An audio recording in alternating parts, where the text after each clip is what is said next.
Sebelum lanjut, Mimin benar-benar bersyukur atas setiap donasi yang kalian berikan. Dukungan ini bukan hanya soal materi, tapi juga semangat untuk terus melangkah dan berkembang. Terima kasih sudah menjadi bagian dari perjalanan channel ini.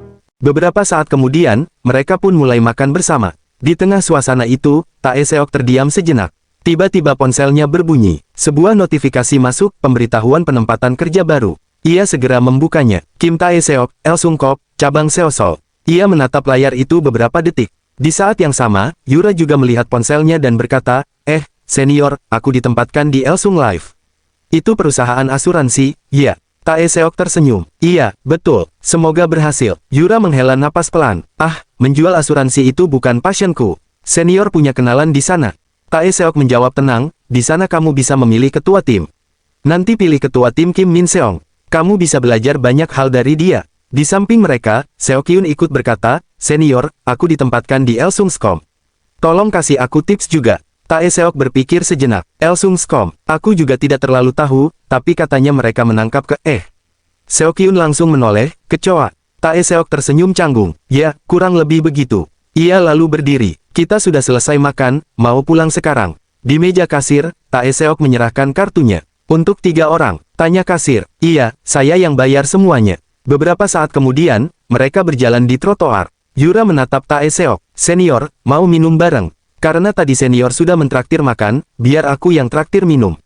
Tae-seok menggeleng pelan. Lain kali saja ya, busku sudah datang. Ia melangkah cepat menuju halte. Aku duluan ya, sampai jumpa. Bus datang, dan ia pun pergi. Yura menatap kepergiannya. Sayang sekali, padahal aku masih ingin bersamanya, gumamnya dalam hati. Di sampingnya, Seokyun berkata, Yura, ayo kita minum berdua. Aku tahu tempat yang enak. Yura menoleh. Berdua saja sama opa. Kenapa? Seokyun menjawab santai, tadi kamu bilang mau minum. Kebetulan aku juga ingin minum. Yura menghela napas. Opa, tolong peka sedikit. Peka, ulang Seokyun, bingung. Yura hanya mendesah pelan. Aku pulang dulu. Semoga opa sukses nangkap kecoanya. Ia pun pergi meninggalkan Seokyun. Seokyun berdiri diam. Mencengkelkan. Apa Yura pikir aku seperti itu? Gumamnya kesal. Beberapa hari kemudian, Tae-seok menatap ponselnya, melihat informasi tentang pekerjaannya. Elsungkop, layanan keamanan swasta yang menjamin keamanan siapapun di Korea Selatan. Keamanan Anda adalah tanggung jawab kami. Ia mengangguk pelan. Ini pekerjaan yang butuh tenaga. Dalam hatinya ia bergumam, di divisi hari dulu aku harus belajar program, di Elsung Life harus hafal produk asuransi, di Elsung Electronics harus hafal spesifikasi produk, insentif penjualan juga berubah tiap minggu, benar-benar bikin pusing. Ia menarik napas. Sedangkan di Elsungkop, tugas utamanya patroli dan pengamanan. Ia mengepalkan tangannya pelan. Selama 4,5 tahun aku kerja di proyek konstruksi, aku pasti kuat untuk pekerjaan fisik. Ia tersenyum tipis. Sudah lama aku tidak olahraga, mungkin sudah waktunya mulai lagi. Tak lama kemudian, ia berdiri di depan gedung Elsungkop. Ia menatap bangunan itu dengan serius. Sebuah awal baru telah menunggunya. Beberapa saat kemudian, di markas komando terpadu Elsungkop cabang Seosol. Seorang pria menyambutnya. Kim Tae-seok, senang bertemu denganmu. Namaku Jo Geon-yong, kepala pusat di sini. Apakah kamu punya SIM? Tae-seok menjawab tenang, iya, saya punya. SIM golongan 1, saya juga bisa mengemudikan truk. Kepala pusat itu mengangguk puas. Bagus. Kalau begitu, pertama pergilah ke pelatihan kerja dulu. Setelah itu kita bicarakan lagi saat kamu kembali. Tae-seok sedikit bingung. Maksud Anda pelatihan kerja karyawan baru? Benar, jawabnya singkat. Aku akan tuliskan alamatnya. Pergi sekarang juga, dan dapatkan nilai yang bagus. Beberapa saat kemudian, di lokasi pelatihan kerja, Tae-seok duduk di kursinya sambil menghela napas. Aduh, siapa sangka aku harus belajar lagi di sini, gumamnya dalam hati. Di depan, seorang instruktur berdiri sambil mengetuk mikrofon. Tes, apakah suara saya terdengar? Semua peserta mulai fokus. Selamat datang di Elsungkop. Kalian semua sudah menerima penempatan kerja, bukan? Dia adalah instruktur Yoon Jo Yeon. Seorang peserta mengangkat tangan. Instruktur, saya belum terlalu paham tentang jenis penempatan kerja. Apa saja bagiannya? Instruktur itu mengangguk. Baik, secara umum, ada 2 jenis, keamanan mesin dan keamanan tenaga kerja. Namun, ada juga cabang yang menggabungkan keduanya dan melakukan rotasi. Ia berhenti sejenak. Ada yang tahu perbedaannya. Ruangan hening. Ia melanjutkan, keamanan mesin adalah perlindungan melalui sistem, seperti CCTV dan kontrol keamanan. Kalian akan bekerja dengan perangkat, biasanya dalam sistem 3 shift. Sedangkan keamanan tenaga kerja berarti kalian turun langsung ke lapangan, patroli, penjagaan gedung, atau perlindungan individu dalam situasi berbahaya. Untuk ini, kemampuan mengemudi sangat penting. Instruktur itu menatap peserta yang tadi bertanya. Kamu ditempatkan di cabang Seoul. Benar, kalau begitu, kamu akan menjalani keduanya. Di Seoul sering ada rotasi, jadi kamu harus mempelajari dua-duanya. Akan banyak yang harus dipelajari. Di kursinya, Tae Seok tersenyum tipis. Pada akhirnya, aku harus belajar banyak lagi, ya. Instruktur itu kembali berbicara, baik, kita mulai dari pemeriksaan fisik. Silakan ke ruang ganti, kenakan celana pendek yang sudah disediakan, dan lepaskan pakaian atas. Beberapa orang langsung berbisik-bisik, kenapa harus buka baju segala? Memangnya kamu nggak cari tahu dulu sebelum daftar? Bahumu aman nggak? Instruktur itu mengangkat suara lagi, kali ini lebih tegas. Sebelum kalian masuk ke ruang ganti, aku beri peringatan.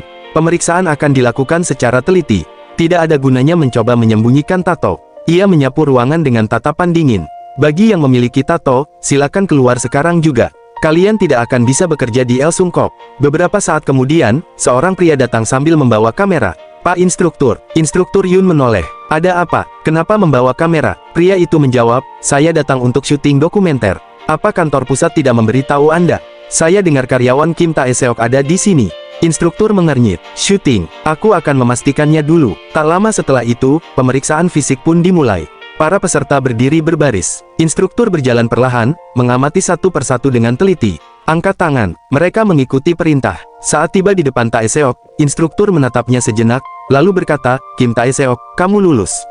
Kerja bagus, silakan berpakaian kembali. Di sudut ruangan, kameramen mengangguk puas. Oke, bagus sekali. Tae Seok sedikit canggung. Bahkan bagian seperti ini juga direkam, gumamnya dalam hati. Beberapa saat kemudian, setelah semua selesai, instruktur berdiri di depan. Semua yang ada di sini telah lulus pemeriksaan fisik. Selamat, ia melanjutkan dengan nada tegas, mungkin ada yang bertanya kenapa di negara lain tato tidak masalah, tapi di sini tidak diperbolehkan. Ingat satu hal, ini Korea Selatan. Militer dan polisi juga melakukan pemeriksaan fisik seperti ini. Kami menerapkan standar yang sama untuk meminimalkan ketidaknyamanan pelanggan. Jadi harap dipahami. Tae Seok mengangguk pelan. Masuk akal, kalau petugas punya tato, pelanggan bisa merasa tidak nyaman. Pelatihan pun berlanjut, mulai dari teori dasar tentang CCTV dan jaringan, hingga praktik langsung mengoperasikan perangkat. Mereka belajar memasang konektor, memeriksa sistem, hingga simulasi penggunaan di lapangan. Demonstrasi dan evaluasi terus dilakukan sampai semua peserta benar-benar memahami. Sementara itu, proses syuting dari tim dokumenter juga terus berjalan. Di salah satu sesi praktik, instruktur berkata, coba buka rekaman video lagi. Menu mana yang harus dibuka? Seo menjawab, yang ini, Pak. Bagus. Sekarang periksa status koneksi jaringan. Lakukan di depan saya. Baik, Pak. Beberapa hari kemudian, instruktur kembali berdiri di depan kelas. Sekarang waktunya evaluasi. Ini ujian untuk materi yang kalian pelajari selama seminggu. Waktu cukup, jadi kerjakan dengan hati-hati. Setelah selesai, langsung kumpulkan. Silakan mulai. Ruangan langsung hening. Semua fokus mengerjakan. Setelah ujian selesai, Tae Seo keluar dari ruangan. Ia menghela napas panjang. Sepertinya, semuanya sudah selesai. Tiba-tiba, sutradara Jung menghampirinya. Tae Seok, maaf, bisa jalan lagi seperti tadi. Tadi tidak terekam dengan baik. Tae Seok mengangguk. Baik, cuma berjalan saja, kan? Iya, oh ya, kalau kamu ada waktu, kita lakukan wawancara singkat juga. Beberapa saat kemudian, di kantor El Sungkok cabang Seoul, Tae Seok duduk berhadapan dengan kepala pusat. Capek juga, latihan dan syuting barengan, jadi harus memperhatikan banyak hal, gumamnya dalam hati. Kepala pusat menatapnya. Kim Tae Seok, kenapa ekspresimu begitu? Hasil pelatihanmu tidak bagus. Tidak, Pak, saya menyelesaikannya dengan baik. Ia lalu bertanya, mulai sekarang, apa yang harus saya lakukan? Kepala pusat berkata, pergi ke ruang ganti dan kenakan seragammu. Aku akan mengatur jadwal kerjamu. Ia menatap Tae Seok dengan serius. Mulai sekarang, panggilanmu adalah anggota Kim Tae Seok. Mengerti? Tae Seok langsung menjawab tegas, baik, saya mengerti. Beberapa saat kemudian, Tae Seok mengenakan seragam hitam milik El Sungkok. Ia menatap dirinya sejenak. Terlihat cocok, tapi juga terasa aneh, gumamnya dalam hati. Di ruang tunggu staf, kepala pusat menatapnya sambil mengangguk. Seragamnya pas, anggota Kim. Kamu bisa langsung pulang hari ini. Besok mulai kerja di kantor Sadangdong. Ia melanjutkan, untuk hari pertama, kamu akan dipasangkan dengan anggota veteran, Seng Jinwo. Belajarlah darinya. Baik, saya mengerti. Beberapa saat kemudian, Tae Seok menelepon. Halo, saya anggota Kim Tae Seok. Mohon bantuannya. Di seberang sana terdengar suara santai. Kamu Kim Tae Seok. Aku Seng Jinwo, rekan timmu. Kamu di mana sekarang? Saya akan tiba dalam 3 menit. Cepat datang. Aku akan ajak kamu keliling dan kenalkan ke tim. Tak lama kemudian, Tae Seok tiba dan sedikit membungkuk. Senang bertemu dengan Anda. Saya anggota Kim Tae Seok, anggota Seng Jinwo Nim. Jinwo tersenyum tipis. Sopan juga ya, tapi tidak usah formal begitu. Panggil saja aku senior. Baik, senior. Mohon bimbingannya ke depan. Jinwo lalu menatapnya sejenak. Aku dengar dari kantor pusat, kamu cuma akan di sini beberapa bulan, ya. Katanya ini jalur menuju divisi perencanaan strategis. Tae Seok menjawab jujur, iya, itu benar. Maaf jika merepotkan. Dalam hati, ia bergumam, lagi-lagi sama, selalu ada jarak hanya karena aku dianggap orang luar. Jinwo melanjutkan, kamu yakin bisa bekerja di sini? Atasan di lapangan itu kadang tidak bisa ditebak. Ini pekerjaan yang menyangkut nyawa dan harta orang. Tae Seok sedikit terkejut. Maksudnya, aku cuma khawatir. Ini kerja fisik, berat. Kamu bisa saja terluka. Kalau mau, aku bisa minta kamu dipindahkan ke pengawasan CCTV. Tae Seok langsung menggeleng. Tidak perlu, senior. Saya percaya diri dengan pekerjaan fisik. Saya akan bekerja keras. Jinwo menepuk bahunya. Bagus. Pria harus punya kepercayaan diri seperti itu. Kita kerjasama dengan baik. Baik, senior. Jinwo kemudian berkata santai, kamu tidak merokok, kan? Aku mau merokok sebentar. Waktu kerja tinggal 10 menit. Kalau mau ke toilet, pergi saja. Tae Seok mengangguk. Sepertinya aku sempat berprasangka, memang sebaiknya mengenal orang dulu sebelum menilai, gumamnya dalam hati. Di waktu yang sama, di kantor pusat Elsung Group, Yeonji menelepon seseorang. Sekretaris utama, ini Seo Yeonji. Presdir memanggil Anda ke ruangannya. Baik, saya mengerti. Tak lama kemudian, Sekretaris Song masuk. Presdir, Anda memanggil saya. Kim Chang-mo memberi isyarat. Kemarilah, lihat ini. Ia memutar video. Ini rekaman mentah dari dokumenter. Kita tonton bersama. Di layar, Tae Seok sedang diwawancarai. Sutradara bertanya, apakah ada kesulitan selama bekerja di perusahaan? Tae Seok menjawab tenang, ada, tapi saya berusaha belajar secepat mungkin setiap hari. Sutradara tersenyum. Aku dengar kamu pernah jadi rookie terbaik dan sales terbaik. Kamu juga tampan, pasti populer. Sudah punya pacar? Tae Seok menjawab, belum. Ia melanjutkan, waktu saya di Elsung Electronics cabang Gemcheon, kepala pusat pernah memperkenalkan putrinya kepada saya. Sutradara tertarik. Wah, berarti kamu sangat diakui. Kalian sempat bertemu. Tae Seok tersenyum kecil. Putrinya sudah punya pacar, jadi kami berdua merasa canggung. Video berhenti. Kim Chang-mo menatap Sekretaris Song. Bagaimana menurutmu? Sekretaris Song sedikit bingung. Maksud Anda? Kim Chang-mo berkata pelan tapi tegas, apakah garis keturunanku boleh bertemu dengan sembarang orang? Sekretaris Song langsung memahami arah pembicaraan. Tidak, Presdir. Dia harus bertemu pasangan yang baik. Kim Chang-mo mengangguk. Pertama, pindahkan kepala pusat itu ke daerah lain. Tempat yang jauh. Sekretaris Song sedikit ragu. Presdir, kalau dipindahkan tiba-tiba, harus ada alasan yang masuk akal. Kim Chang-mo menjawab tanpa ragu, bukankah akan ada cabang baru dibuka? Kirim dia ke sana. Ia menatap tajam. Itu tidak sulit, kan? Ternyata semua yang dikatakan ketua Kim Chang-mo sebelumnya hanya khayalannya. Kim Chang-mo tampak tenggelam dalam pikirannya. Sekretaris Song yang berdiri di dekatnya akhirnya bertanya pelan, Presdir, apakah ada sesuatu yang mengganggu pikiran Anda? Kim Chang-mo menggeleng ringan. Tidak, hanya ada beberapa hal yang perlu kupikirkan. Ia menarik napas pelan. Tolong bawakan aku segelas air dingin, pakai es. Baik, Presdir, akan segera saya bawakan. Sementara itu, di ruang kontrol markas Elsung Corp, suara dari speaker terdengar tegas. Unit 257 bersiap berangkat ke Pasta City. Perkiraan waktu keberangkatan 5 menit. Harap segera bergerak. Deteksi audio dan panas telah terkonfirmasi. Diduga ada penyusup di dalam gedung. Dukungan dari 112 sedang diminta. Setibanya di lokasi, lakukan pengecekan terlebih dahulu. Baik, mengerti. Di sisi lain, Jinwo menatap Tae Seok. Ayo berangkat. Sepertinya hari ini bukan waktu untuk santai-santai. Baik, senior. Dalam hati, Tae Seok bertanya-tanya, ini berarti, kami langsung dapat tugas. Sebelum berangkat, mereka mampir membeli minuman. Kasir berkata, totalnya 3.000 won. Jinwo menyerahkan uang sambil berkata santai, minum yang manis dulu sebelum kerja. Biar semangat. Tae Seok mengangguk. Baik, senior. Mereka pun minum sambil berjalan keluar. Jinwo meliriknya. Tahun ini umurmu berapa? 27 tahun. Masih muda ya? Ada yang ingin kamu tanyakan? Tae Seok langsung bertanya, kapan sebenarnya jam kerja kita dimulai? Bukankah kita harus pindah ke lokasi tugas? Jinwo menjawab santai, kita sistem shift. Di sini kita ganti dengan tim sebelumnya. Tak lama kemudian, ponsel Jinwo berdering. Kapan kau sampai? Di seberang terdengar, sebentar lagi, sudah kelihatan dari sini. Sebuah mobil datang dan berhenti di depan mereka. Seorang pria turun sambil tersenyum lebar. Senior, giliran ganti shift. Aku langsung putar balik setelah ini. Selamat malam, senior. Jinwo tersenyum tipis. Kelihatannya senang sekali mau pulang kerja. Tentu saja, rasanya luar biasa. Dasar anak ini. Jinwo mengulurkan tangan. Sini, berikan walkie-talkie. Pria itu menyerahkannya. Jinwo memeriksa cepat. Baterai normal, frekuensi juga. Tidak ada kejadian aneh hari ini. Tidak ada. Pria itu lalu melirik Tae Seok. Tapi, siapa dia? Tae Seok langsung membungkuk sedikit. Saya anggota baru, Kim Tae Seok. Mohon bimbingannya, senior. Pria itu tersenyum. Wah, semangat sekali. Sepertinya kamu akan bekerja dengan baik. Jinwo menepuk bahu Tae Seok. Ini Kim Do-hun, mantan pasukan khusus. Junior 10 tahunku di militer, dan 4 tahun juniorku di perusahaan. Ia lalu menambahkan dengan nada bercanda, tapi jangan terlalu dekat.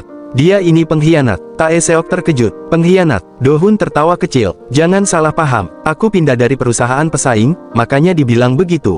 Tapi sebenarnya kami dekat. Ah, begitu. Mohon bantuannya juga, senior. Do-hun mengangguk. Nomor 216, aku juga mohon bantuannya. Tae Seok mengernyit. Nomor 216. Jinwo menoleh ke Tae Seok dan berkata santai, ya, itu panggilan kita. Kim Tae Seok, mulai sekarang kamu nomor 216. Aku juga 216, Do-hun juga 216. Kalau ruang kontrol memanggil nomor 216, berarti kita yang harus menjawab. Mengerti, Tae Seok mengangguk. Jadi begitu, tadi mereka memanggil nomor 257, berarti tiap tim punya nomor sendiri, gumamnya dalam hati. Baik, saya mengerti. Nomor 216, saya akan mengingatnya. Sebelum masuk ke mobil, Jinwo bertanya, semua peralatan aman? Do-hun menjawab sigap, aman. Tangki bensin sudah penuh, semua pengaturan juga sudah dicek. Kalian tidak perlu isi bensin selama patroli hari ini. Baik, kerja bagus. Pulanglah. Do-hun tersenyum, lalu menepuk ringan bahu Tae Seok. Oke, junior nomor 216.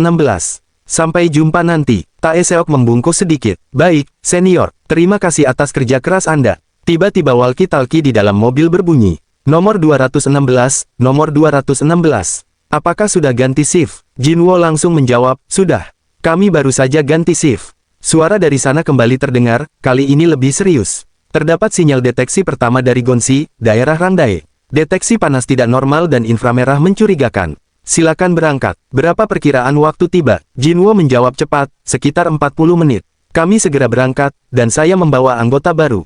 Ia lalu menoleh ke Tae Seok. Nomor 216, kenapa masih diam? Naik, kamu harus ikut turun langsung kalau mau belajar. Baik, senior. Mereka pun segera masuk ke mobil. Mesin dinyalakan, dan kendaraan langsung melaju menuju lokasi. Di sisi lain, di atas sebuah gedung. Sutradara Jung yang memegang kamera mengamati dari kejauhan. Ia tersenyum tipis. Sepertinya, dokumenter ini akan menghasilkan gambar yang bagus. Di dalam perjalanan, Tae Seok menatap ke depan sambil bergumam dalam hati, cepat sekali mobilnya. Tiba-tiba, mobil berhenti. Jinwo berkata singkat, kita sudah sampai. Ia langsung menambahkan, saat bertugas, pakai helm. Kalau patroli biasa, pakai topi. Sekarang kita mulai. Baik, senior. Mereka pun mengenakan helm. Tae Seok mengecek ponselnya sebentar. Sepertinya tempatnya benar. Kita sudah sampai di lokasi yang dituju. Jinwo mengangguk. Ya, kita sampai dalam 3 menit. Ia lalu berbicara lewat walkie-talkie. Nomor 216 telah tiba di lokasi. Toko dalam kondisi tertutup dan terkunci. Saya akan mulai pemeriksaan perangkat eksternal. Ia mulai memeriksa satu per satu. Sensor panas normal. Sensor inframerah juga normal. Tiba-tiba seorang wanita mendekat. Aigo, kalian datang untuk bertugas ya? Jinwo menoleh sopan. Apakah Anda pemilik toko ini? Kami datang karena ada sinyal aneh dari sistem keamanan. Tapi setelah dicek, semuanya normal. Apakah Anda menerima notifikasi peringatan? Wanita itu tampak canggung. Ah, maaf sekali. Sepertinya alarm itu aktif karena saya terlambat lebih dari 1 menit saat mengatur sistem. Jinwo menggeleng ringan. Tidak perlu minta maaf. Ini memang bagian dari pekerjaan kami. Karena kami sudah di sini, kami akan cek sekeliling dulu untuk memastikan semuanya aman. Wanita itu tersenyum kecil. Kalian tetap bekerja keras walaupun sudah larut malam.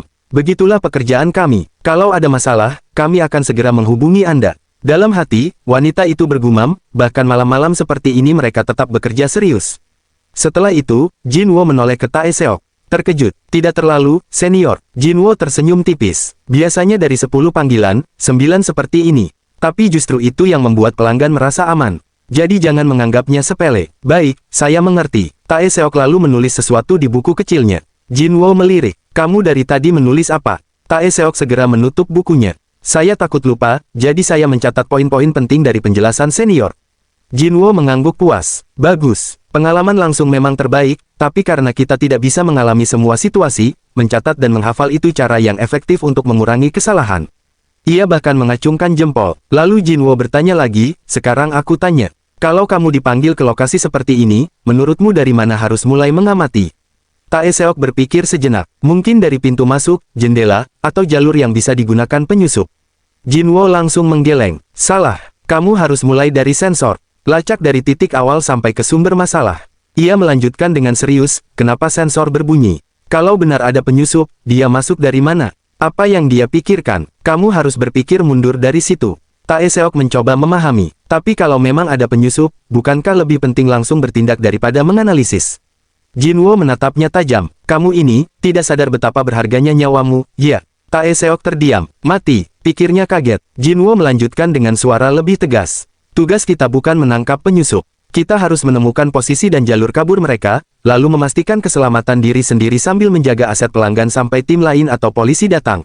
Menangkap penyusup itu prioritas kedua. Ia menatap Tae Seok. Paham. Tae Seok langsung menjawab mantap, baik, saya mengerti. Tujuan utama dari keamanan sipil adalah mencegah terjadinya kecelakaan. Dalam hati, Tae Seok bergumam, menangkap pelaku memang bagus, tapi yang paling penting adalah memastikan kita tidak terluka. Itulah prinsip yang senior Jinwo pegang. Tae Seok menoleh dan bertanya, senior, berapa banyak toko pelanggan yang kita tangani? Sekitar 270 toko. Tae Seok langsung terkejut, 270 toko. Banyak sekali. Jinwo menjawab santai, memang kelihatannya banyak. Tapi jaraknya berdekatan, jadi sebenarnya tidak terlalu berat. Ia menunjukkan layar ponselnya. Lihat ini, semua lokasi sudah terhubung. Tae Seok masih terlihat ragu. Tapi tetap saja, jumlahnya terasa sangat banyak. Jinwo tertawa kecil. Orang yang tadi pulang lebih awal itu, dulu menangani 500 toko di perusahaan lamanya. Di sini malah lebih ringan, makanya dia pindah ke Elsung. Jadi begitu, gumam Tae Seok dalam hati. Beberapa saat kemudian, tepat pukul 2 pagi, di ruang kendali. Jinwo menyeduh kopi instan sambil berkata, cuaca seperti ini, kopi memang paling pas. Cepat minum sebelum dingin. Tae Seok menerima gelas itu. Terima kasih, senior. Ia menyeruput pelan. Dalam hatinya, ia tersenyum kecil. Sudah lama aku tidak merasakan ini, rasa kopi setelah kerja keras, seperti waktu di lokasi konstruksi dulu. Jinwo kemudian berkata, mulai sekarang, mejamu di posisi kedua dari kiri. Coba tulis dulu catatan kerja. Baik, senior. Tae Seok memperhatikan sesuatu di samping meja. Sebuah foto, dengan bunga. Ia membaca pelan, semoga mendiang beristirahat dengan tenang. Wajahnya berubah. Senior, ini apa? Siapa yang meninggal? Jinwo terdiam sejenak, lalu menjawab pelan, maaf kalau kamu kaget.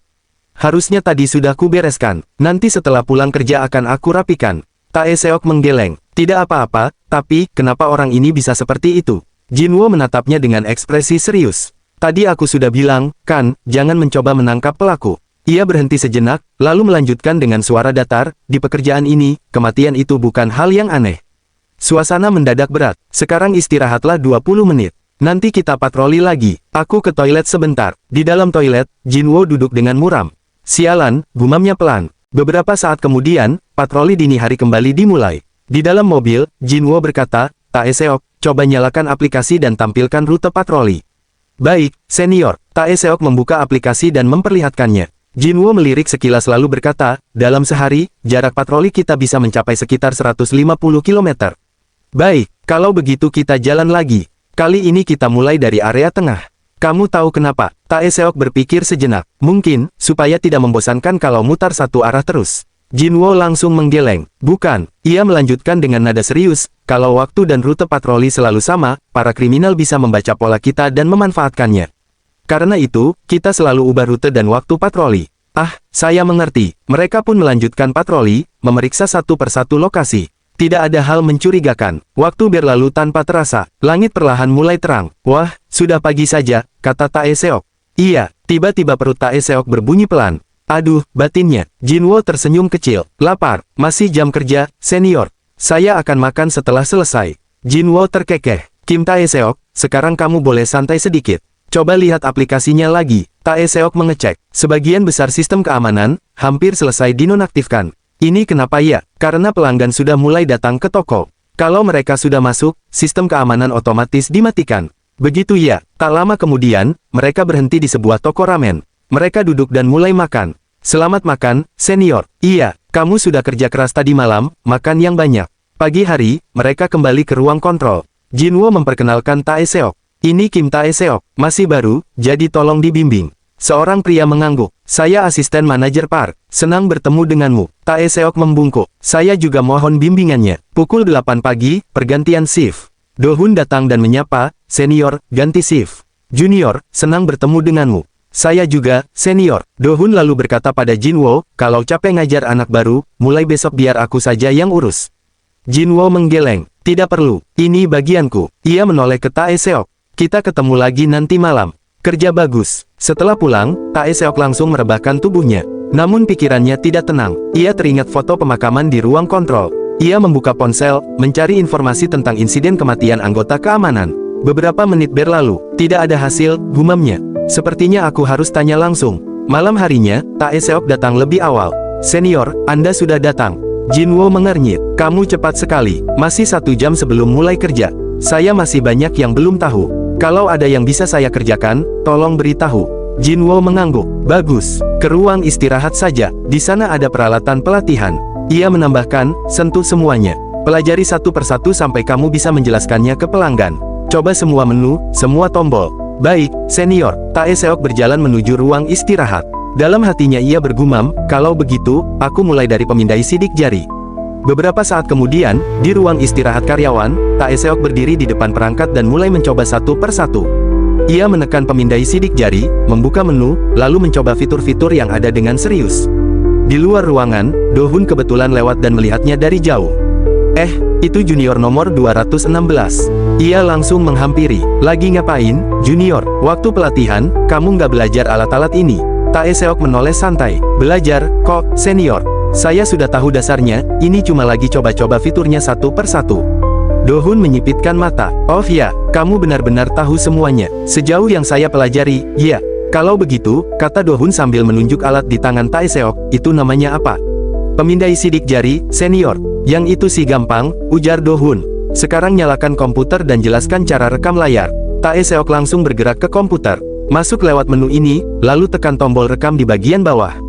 Sistem bisa menyimpan rekaman sampai maksimal 30 hari. Dalam hati, Do-hun sedikit terkejut. Jawabannya lancar banget. Ia belum berhenti. Kalau begitu, yang ini? Tanyanya lagi sambil menunjuk perangkat lain. Tae Seok melihat sekilas. Itu sistem kontrol akses berbasis pemindai iris, senior. Bagus. Sekarang anggap aku pelanggan. Coba daftarkan aku sebagai pengguna. Tae Seok mengangguk tanpa ragu. Baik, Pak. Silakan masuk ke menu pengaturan, lalu pilih menu user. Setelah itu daftarkan ID di sini, kemudian tekan iris registration. Ia menunjuk alatnya. Silakan dekatkan kedua mata ke pemindai. Harus dua-duanya agar data bisa terbaca dengan akurat. Do-hun terdiam sejenak. Hah, anak ini bukan cuma hafal, tapi cara jelaskannya juga rapi. Tae Seok lalu bertanya, cukup sampai di sini, senior? Atau ada yang perlu saya coba lagi? Do-hun mencoba menutupi rasa kagetnya. Kalau begitu, ambil juga black box-nya. Dari luar jendela, Jin-woo yang kebetulan lewat memperhatikan mereka beberapa saat. Lalu ia membuka pintu. Hei, kalian lagi ngapain? Do-hun menjawab santai, junior baru kan, jadi aku cek apakah dia bisa pakai alat dengan benar. Dulu waktu aku masuk, senior juga langsung ngetes aku. Aku cuma melakukan hal yang sama. Jin-woo langsung menatapnya tajam. Kamu itu masuk sebagai karyawan berpengalaman. Ia melanjutkan dengan tegas, dia baru pertama kali kerja di bidang ini. Tidak ada orang yang langsung jago dari awal. Suasana jadi sedikit tegang. Seharusnya kamu ngajarin dia, bukan malah ngetes seperti ini. Do-hun terdiam. Dalam hatinya ia bergumam, tapi, untuk ukuran orang yang benar-benar baru, kenapa dia kelihatannya sudah sejago ini? Dalam hati, Tae Seok sempat ragu. Di situasi seperti ini, seharusnya aku bersikap bagaimana?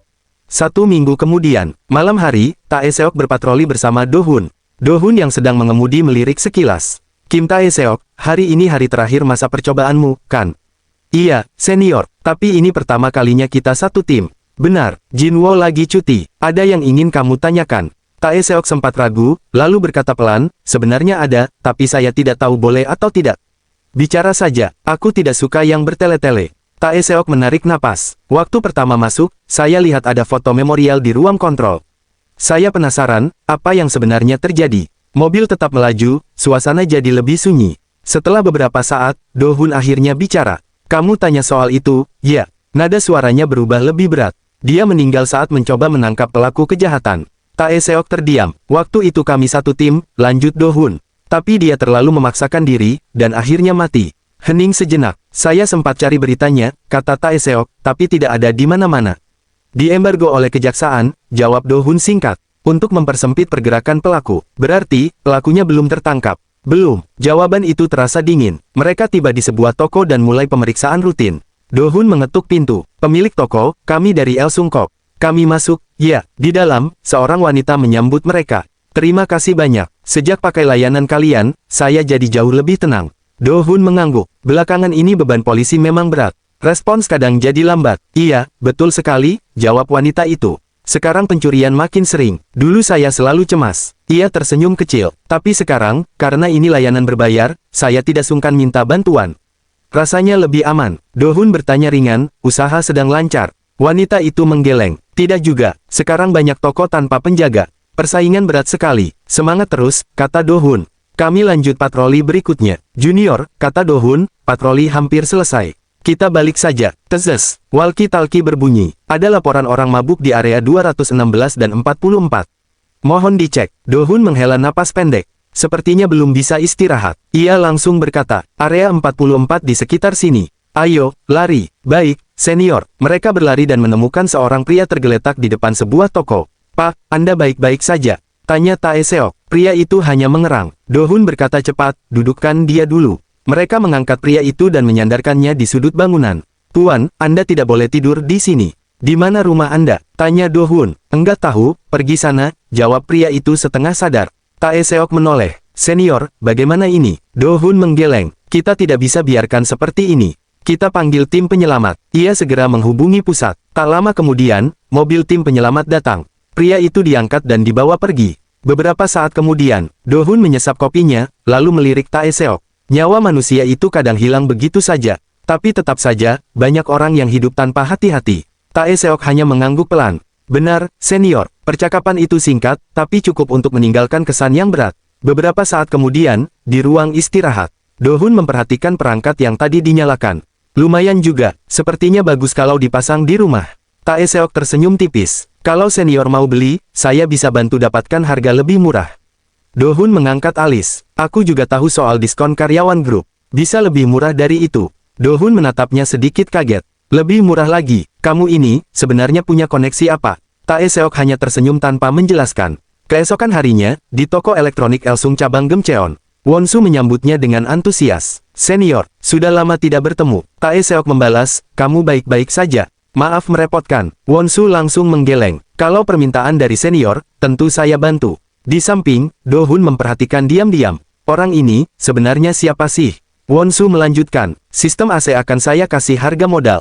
Kalau mau produk lain juga bisa, saya bantu carikan yang termurah di Korea. Dalam hati, Do Hun makin heran. Harga modal, ini benar-benar nggak masalah. Di sisi lain, di sebuah ruangan kantor cabang, manajer cabang Yun duduk berhadapan dengan Tae Seok. Berkatmu, cabang ini mencatat penjualan tertinggi per meter persegi secara nasional. Tae Seok tersenyum sopan. Syukurlah, tidak ada masalah, kan? Justru kabar baik, kata manajer itu. Aku akan dipromosikan jadi eksekutif. Kemungkinan pindah ke kantor pusat. Tae Seok tampak senang. Selamat, itu kabar yang luar biasa. Namun dalam hatinya ia bergumam, syukurlah, berarti dia tidak akan menarikku lagi ke sini. Ia lalu berkata, oh iya, ada satu hal yang ingin saya tanyakan. Kalau boleh tahu, hubungan Anda dengan instruktur Yun Sera seperti apa? Manajer itu sedikit terkejut. Sera, kenapa? Tidak ada apa-apa. Hanya saja, waktu saya kesulitan dulu, beliau banyak membantu saya secara mental. Manajer itu tersenyum paham. Ah, kelas senyum 8 jam, itu, ya. Tae Seok tertawa kecil. Iya, betul sekali. Manajer itu lalu berkata santai. Sera itu sepupuku. Mau aku kenalkan? Ia menambahkan dengan nada bercanda. Selisih umur kalian cuma 5 tahun. Tidak masalah, kan? Saat itu, Tae Seok terkejut. Hah, 5 tahun. Manajer cabang itu langsung tertawa kecil. Aku cuma bercanda. Di Yewido, Jin Tae akhirnya bertemu Peter di sebuah ruangan mewah dan langsung menawarkan ide berani, mengambil alih Elsung Group. Awalnya Peter menganggap itu lelucon karena ia hanya investor yang ingin harga saham naik, tetapi Jin Tae menjelaskan bahwa dengan dukungan pemegang saham besar seperti dana pensiun Jerman, mereka bisa menggerakkan mayoritas dan melakukan pengambil alihan. Ketertarikan Peter pun mulai muncul. Jin Tae lalu memaparkan kunci rencananya, melibatkan Kim Buyung Mo, Presiden JC Group. Ia mengungkap latar belakang konflik, setelah pendiri Elsung meninggal, perusahaan dibagi dua, Namun bisnis inti seperti semikonduktor dan teknologi jatuh ke Kim Chang-mo, sementara Bu Yung-mo hanya mendapat sektor non-inti. Ketidakadilan ini diyakini membuat Bu Yung-mo tidak puas, dan bisa dimanfaatkan dalam strategi yang mereka sebut tidur dengan musuh. Peter melihat peluang besar, terutama jika didukung oleh berbagai fan dan pengaruh JC Group untuk melakukan hostile M dan A. Namun ia mempertanyakan apakah Bu Yung-mo mau bergabung. Jin Tae menjawab bahwa langkah pertama adalah menyingkirkan Chang-mo, lalu membiarkan Dewan menentukan pemimpin baru. Setelah pertemuan, Peter mulai menyusun strategi, sementara Jin Tae langsung menghubungi Bu Yung-mo dan menawarinya kesempatan untuk merebut kembali Elsung. Sementara itu, mobil Peter melaju di jalan. Tiba-tiba, sebuah mobil dari belakang mengejarnya dengan cepat. Peter mengernyit. Apa-apaan ini? Mobil itu semakin dekat, lalu mendadak menyalip dan berhenti tepat di depannya, memaksa Peter mengerem. Dia pikir aku ini siapa? Peter keluar dari mobil dengan wajah kesal. Siapa kau? Katanya dengan nada tajam. Berani sekali menyetir seperti itu. Di dalam mobil yang berhenti mendadak itu, suasana terasa tegang. Perlahan, kaca jendela kursi belakang diturunkan. Kim Chang-mo menatap keluar dengan tatapan dingin, lalu berkata, Peter Andre, Kepala Divisi Investasi Asia Timur dari Lembaga Dana Pensiun Jerman, kau temannya Jin Tae, kan? Peter terdiam sejenak. Naiklah ke kursi belakang. Aku ingin bicara di dalam mobil. Di saat yang sama, di sebuah rumah mewah dengan kolam renang pribadi. Tae Seok, cucu tiri Kim Chang-mo, tersenyum santai sambil melambaikan tangan. Ayo sini, ayo kita berenang bareng. Opa, sampai kapan kita akan merahasiakan hubungan kita? Tae Seok menjawab ringan. Kenapa? Apa salahnya kalau dirahasiakan? Yeon-ji menghela napas, jelas kesal. Ish, Opa cuma mau main-main doang. Ya, sama aku. Opa memang nggak berniat serius, kan? Tae Seok langsung menanggapi. Loh, aku serius padamu. Hari ini saja aku menghabiskan waktuku sepenuhnya cuma untukmu. Jadi apa masalahnya? Yeon-ji menatapnya lelah. Aku capek harus diam-diam ketemu Opa tanpa sepengetahuan Presdir dan Wakil Presdir. Capek juga harus merahasiakan ini dari teman-teman seangkatanku. Opa bukan selebriti, kenapa harus dirahasiakan? Tae Seok mencoba menenangkannya. Sayang, jangan marah lagi ya. Yuk, kita berenang saja. Namun Yeon-ji tetap diam. Akhirnya Tae Seok berkata, baiklah, kalau begitu besok datanglah ke rumahku. Aku akan undang semua orang dari Divisi Perencanaan Strategis, dan kita umumkan di sana kalau kita sedang menjalin hubungan. Bagaimana? Yeon-ji menatapnya, sedikit ragu. Serius, ini bukan cuma omong kosong, kan? Tak lama kemudian, Tae Seok langsung mengirim pesan ke grup dan mengundang semua orang ke rumahnya. Ia lalu menelepon. Tae Seok, ini kakak. Kau lagi ngapain sih sampai nggak lihat ponsel? Di sisi lain, Tae Seok cucu kandung sedang memasang CCTV. Ah, tadi aku lagi pasang CCTV untuk pelanggan. Memangnya ada urusan apa? Kau ada waktu besok, datanglah ke rumahku. Aku mau menjamu makan siang. Ada yang ingin ku bicarakan. Baik, aku akan datang setelah giliran kerjaku selesai. Aku lagi sibuk, jadi ku tutup dulu ya. Setelah itu, Tae Seok kembali ke pekerjaannya. Nona pelanggan, pemasangan CCTV-nya sudah selesai. Pelanggan itu menjawab, baik. Sekarang akan saya ajarkan cara melihat tampilan melalui aplikasi. Tolong nyalakan ponselnya sebentar. Keesokan harinya, di kediaman Presiden Kim Chang-mo. Kim Chang-mo yang sudah duduk di meja makan menatap hidangan yang begitu banyak. Kenapa makanan disiapkan sebanyak ini? Hari ini ada acara apa? Pelayan menjawab, ini karena pertama kalinya Tuan Muda membawa teman-temannya ke sini. Presiden, silakan nanti ikut makan bersama. Kim Chang-mo menggeleng, tidak perlu, aku akan makan sendiri. Teman-temannya pasti akan merasa tidak nyaman kalau aku ada di sini. Di luar rumah, Tae Seok cucu tiri mengajak teman-temannya masuk. Kaget ya, ayo masuk dan lihat-lihat. Mereka pun masuk ke dalam. Melihat Kim Chang-mo, mereka langsung memberi hormat. Selamat siang, Presdir. Tae Seok cucu tirinya berkata, kakek sedang apa? Mari kita makan bersama. Aku juga bawa teman-teman. Kim Chang-mo menjawab singkat. Aku tidak begitu lapar. Silakan kalian semua makan yang kenyang. Dalam hatinya, ia bergumam. Apa mungkin karena kejadian kemarin ya, pikiranku jadi kemana-mana. Tak lama kemudian, Tae Seok cucu kandung datang terlambat. Ia langsung membungkus sopan. Selamat siang, Presdir. Saya Kim Tae Seok yang sedang berusaha masuk ke Divisi Perencanaan Strategis. Sudah lama tidak bertemu. Karena saya memakai pakaian kerja, sepertinya Anda tidak mengenali saya, jadi saya menyapa lagi.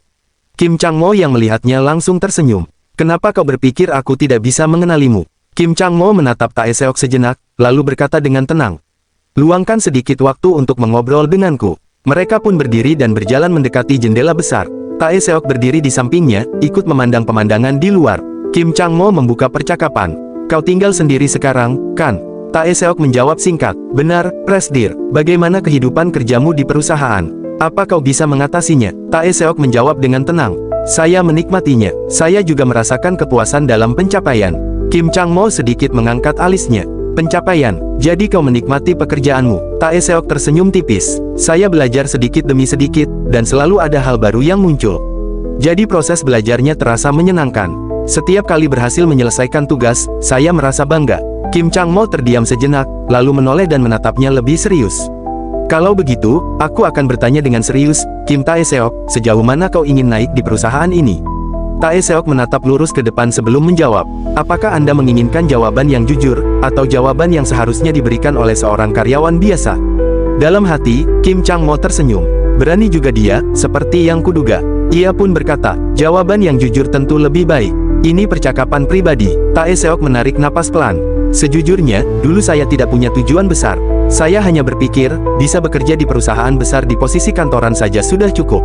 Karena kalau bekerja kantoran, tubuh saya tidak akan terlalu menderita. Kim Chang-mo terdiam, memperhatikannya. Tapi sekarang berbeda, lanjut Tae Seok. Saya ingin menjadi yang terbaik di perusahaan ini. Saya ingin menjadi seseorang di posisi tinggi, seperti Anda, Presiden. Kim Chang-mo tersenyum tipis. Mengapa kau mulai berpikir seperti itu? Tae Seok menjawab tanpa ragu. Karena sekarang saya punya tujuan yang jelas, yaitu divisi perencanaan strategis. Dan juga, ada rasa tantangan. Ia menunduk sedikit, lalu melanjutkan dengan jujur. Saya sangat sadar bahwa saya adalah orang yang paling kurang di antara yang lain. Di Elsung Group, banyak karyawan lulusan luar negeri, lulusan universitas ternama di Seoul, bahkan pemegang gelar master dan doktor. Sementara saya, hanya memiliki gelar sarjana melalui sistem kredit akademik. Ia tersenyum tipis, meski ada rasa getir di dalamnya. Meskipun saya tidak ingin mengakuinya, itulah posisi saya sekarang. Lalu ia mengangkat pandangannya kembali, lebih tegas. Namun demikian, saya tetap menetapkan tujuan untuk masuk ke divisi perencanaan strategis. Dalam prosesnya, saya sudah beberapa kali kecewa karena banyaknya prasangka. Tapi saya akan mengatasinya, dan memanfaatkan kesempatan yang ada sekarang. Nada suaranya semakin mantap. Karena itu, saya ingin menjadi sumber daya yang bisa memimpin Elsung Group ke depan. Kim Chang-mo menatapnya dalam diam, lalu bertanya pelan. Begitu ya, kalau begitu menurutmu, apa yang paling diperlukan untuk menjadi sumber daya seperti itu? Tae Seok menjawab dengan percaya diri, suaranya tenang namun tegas. Profil sumber daya yang diinginkan perusahaan adalah semangat, inovasi, dan moralitas. Perusahaan menginginkan individu yang bergerak dengan semangat untuk masa depan, tidak terjebak oleh kontradiksi masa lalu, tetapi mampu melakukan inovasi untuk memimpin masa depan. Namun, di saat yang sama tetap harus menjaga moralitas. Kim Chang-mo sedikit menyipitkan mata, lalu berkata, sepertinya aku pernah mendengar hal itu sebelumnya. Aku sedang menanyakan pendapatmu, bukan? Tae Seok mengangguk. Benar, itu adalah profil sumber daya yang dijelaskan saat orientasi karyawan baru. Tapi, profil yang saya tuju sedikit berbeda. Oke, ujar Kim Chang-mo singkat. Jelaskan. Tae Seok menarik napas pelan sebelum melanjutkan. Menurut saya, hal yang paling dibutuhkan oleh seorang sumber daya, adalah fleksibilitas. Kim Chang-mo tampak terkejut. Fleksibilitas. Dalam hatinya ia bergumam. Memang, itu bukan sesuatu yang dimiliki semua orang. Dan bukan pula sesuatu yang mudah dipelajari. Aku bisa sampai di posisi ini juga karena itu, anak ini, benar-benar. Sementara itu, Tae Seok melanjutkan penjelasannya. Dalam menjalankan perusahaan, selalu ada perbedaan pendapat antar individu. Dalam rapat eksekutif, dibutuhkan kemampuan memahami perasaan orang lain, menyelesaikan konflik, tetap tenang menghadapi respons emosional, dan memiliki empati yang dalam. Ia menatap lurus ke depan. Untuk bisa menjalankan perusahaan, seseorang harus memiliki semua kemampuan itu. Dan menurut saya, semua itu berakar dari fleksibilitas. Ia mulai menjelaskan pengalamannya satu persatu, dengan nada yang tetap rendah hati namun yakin. Saat sesi penilaian di tim hari, ada pertanyaan tentang bagaimana menghadapi pelanggan asing. Saya belajar menyesuaikan diri dengan situasi. Di toko elektronik Elsung, saya pernah ditempatkan di lokasi yang hampir tidak ada pelanggan. Tapi justru dari situ saya menyadari kondisi sebenarnya. Saya menawarkan tambahan diskon bagi pelanggan yang merekomendasikan produk, dan penjualan pun meningkat. Di Elsung Life, saya sempat ingin berhenti karena pengalaman buruk keluarga saya dengan asuransi. Tapi saya memilih bertahan dan belajar dari senior, dan akhirnya saya bisa menjadi karyawan terbaik. Bahkan saat di pusat pelatihan, ketika harus membuat video dan album untuk karyawan baru, saya memilih menyerahkan sebagian pekerjaan ke pihak eksternal daripada memaksakan diri, dan hasilnya justru lebih baik. Ia menutup dengan nada mantap. Bagi saya, fleksibilitas bukan sekadar mengikuti perintah, tapi kemampuan untuk terus berpikir dan menyesuaikan diri agar bisa menghasilkan hasil terbaik dalam kondisi apapun. Itulah alasan saya menganggap fleksibilitas sebagai profil sumber daya yang ideal. Kim Chang-mo menatapnya lama, lalu tersenyum tipis. Tae Seok pun sedikit menunduk. Sepertinya saya sudah bicara terlalu banyak. Seorang karyawan biasa seharusnya tidak berkata seperti ini di hadapan Presdir. Saya minta maaf. Kim Chang-mo langsung menjawab, tenang. Tidak perlu minta maaf. Tidak apa-apa. Sementara itu, di dalam ruangan, Tae Seok cucu tiri mulai gelisah. Kenapa dia belum masuk juga? Ia kemudian melihat ke arah jendela, dan mendapati Kim Chang-mo serta Tae Seok sedang berdiri di luar. Tanpa ragu, ia segera menghampiri mereka. Apa yang sedang kakek lakukan? Ayo kita makan bersama. Kim Chang-mo mengangguk. Baiklah, ayo masuk. Tae Seok, kau juga cepat masuk. Makanannya akan dingin. Baik, jawab Tae Seok. Mereka pun masuk dan duduk di meja makan besar. Kim Chang-mo melihat sekeliling, lalu bertanya. Jintai tidak ikut makan. Dari arah tangga, Jintai turun sambil berkata, aku di sini, Presdir. Baru saja turun. Mereka semua duduk bersama. Jintai menatap putranya, lalu bertanya dengan nada ringan. Anakku, ada acara apa hari ini? Kenapa kau mengundang teman-temanmu ke rumah?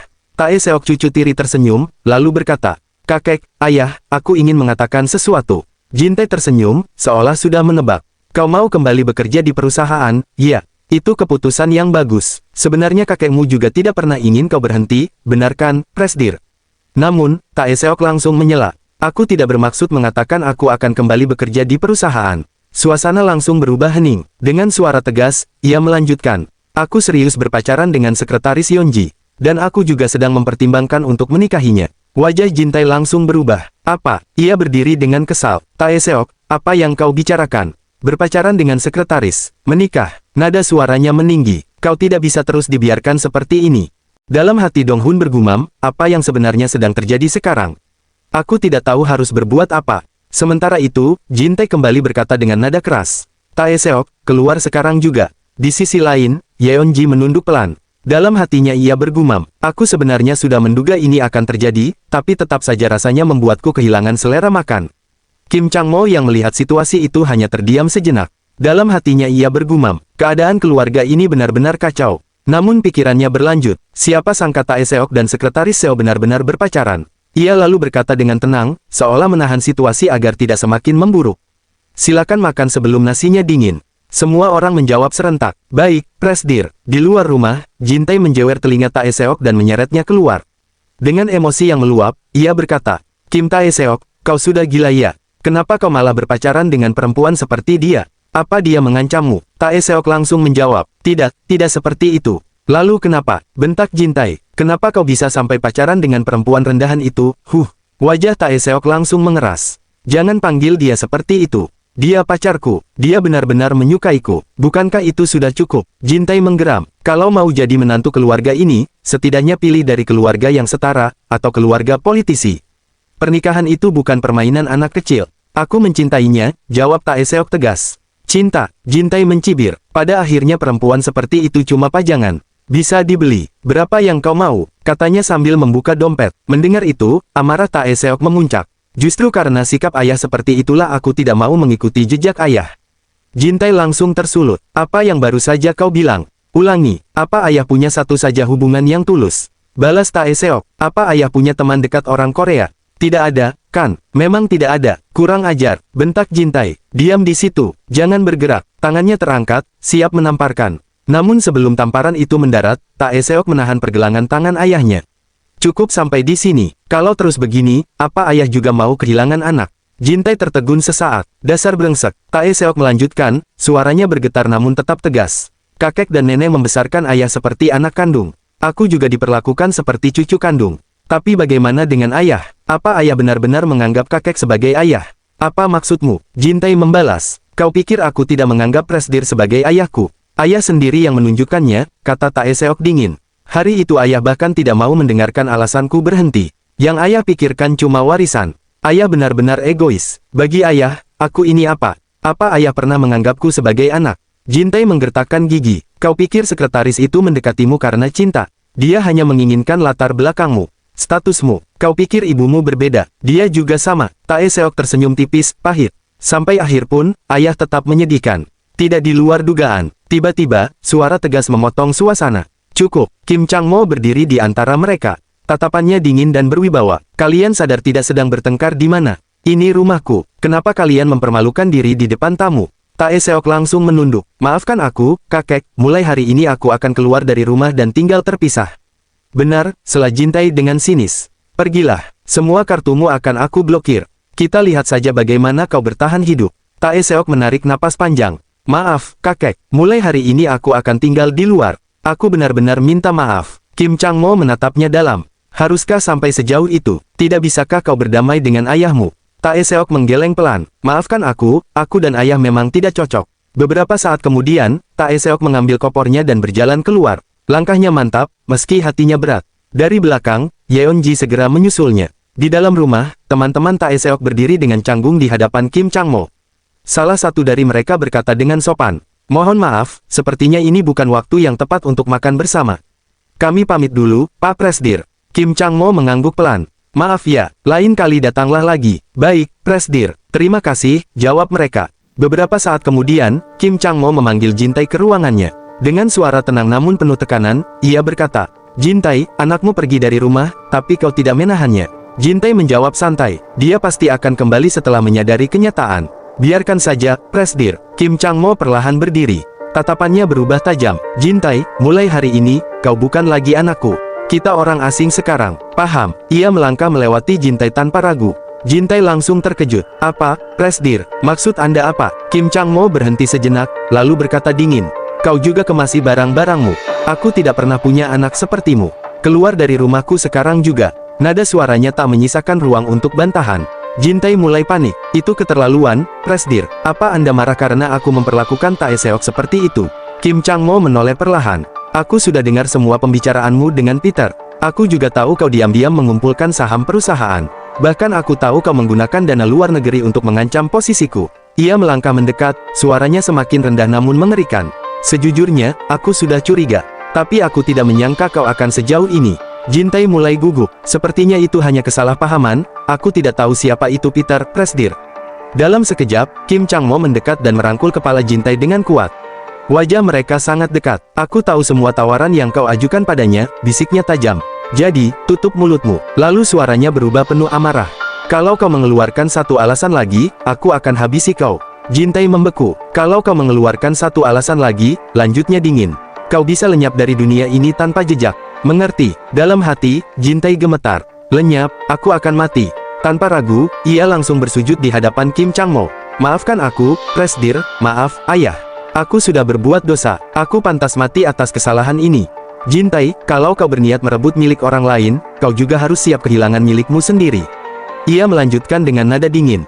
"Kau sudah punya segalanya, tapi bukannya berusaha sendiri, kau malah sibuk mencari cara untuk merebut milik orang lain. Kenapa tidak mencoba membangun sesuatu sendiri? Bahkan mencoba saja tidak." Jintai kembali membenturkan kepalanya ke lantai. "Aku pantas dihukum mati, maaf, aku benar-benar minta maaf." Tanpa menoleh lagi, Kim Changmo mengangkat ponselnya dan menelepon. "Sekretaris Song." "Ya, Presdir, ada yang bisa saya bantu?" "Hari ini juga, panggil jasa pindahan. Angkut semua barang Kim." Jintai keluar. "Lakukan sekarang." Sekretaris Song sempat terdiam. "Maksud Anda, hari ini juga?" "Sekarang." "Baik, Presdir, akan segera saya lakukan." Telepon pun ditutup. Jintai yang masih bersujud menatapnya dengan putus asa. "Presdir, ayah, aku minta maaf, aku tidak akan mengulanginya lagi. Tolong beri aku satu kesempatan saja." Namun Kim Changmo sudah berjalan keluar. Pintu ditutup dengan keras. Dan pada hari itu, Wakil Presiden Kim Jintai resmi diberhentikan dari Elsung Group. Beberapa saat kemudian, barang-barang mulai diangkut oleh jasa pengangkutan. Orang yang bertanggung jawab atas pemindahan itu berkata kepada Sekretaris Song, "Semua barang di kamar sudah kami pindahkan. Selanjutnya harus dibawa kemana?" Sekretaris Song menjawab singkat, "Untuk sekarang, bawa ke kantor dulu. Di sana masih banyak yang perlu dibereskan." Malam harinya, di kamar Tae Seok, ia melihat ponselnya yang terus berdering, lalu bergumam. Tiba-tiba sudah jam segini. Ia membuka grup chat. Di sana, Tae Seok cucu tiri menulis, "Guys, ayahku barusan diusir dari rumah." Yun So membalas, "Presdir juga nyuruh kami beresin barang-barangnya." Wakil Presdir, katanya mulai hari ini posisinya kosong. Yeonji ikut menulis, "Opa, kamu enggak mau coba cegah semuanya?" Tae Seok menjawab, "Kayaknya bukan aku penyebabnya deh. Kudengar dia mengkhianati kakek." Di sisi lain, Tae Seok yang berada di dalam bus hanya menatap layar ponselnya. Dalam hati ia bergumam, jadi seperti ini yang namanya konflik keluarga. 20 tahun yang lalu, di sebuah rumah sederhana, pintu terbuka, dan ayah Tae Seok masuk. "Tae Seok," panggilnya. "Iya, ayah." Selamat datang, jawab Taeseok kecil dengan ceria. Ayahnya tersenyum lebar, lalu menggendongnya. Wah, pintar sekali anak ini. Anak siapa sih kok sopan begini? Tak lama, mereka makan bersama di meja kecil. Ibunya berkata pelan, sayang, kenapa tiba-tiba beli ayam goreng? Kondisi kita lagi pas-pasan, harusnya lebih hemat. Ayahnya tersenyum santai, aku dapat sedikit bonus bulan ini. Sering lembur juga, kan? Ini bukan pemborosan, makan saja dengan tenang. Ibunya tersenyum hangat, ayamnya enak sekali, Taeseok juga suka, kan? Taeseok kecil mengangguk sambil makan dengan lahap. Enak banget, kembali ke masa sekarang. Taeseok terdiam, mengenang. Dalam hatinya ia bergumam, kalau diingat-ingat, keluargaku dulu benar-benar harmonis, bahkan orang tuaku tidak pernah bertengkar. Ia menarik napas pelan, kalau dibandingkan dengan keluarga Presdir, ternyata orang kaya pun tidak selalu bahagia. Tiba-tiba, saat ia turun dari bus, ponselnya berdering. Panggilan video dari ibunya. Ibu, katanya sambil mengangkat. Ibunya tersenyum dari layar. Anak, kamu bisa lihat ibu. Iya, ibu, lagi di rumah. Tanya Taeseok. Iya, tadi abis nonton drama.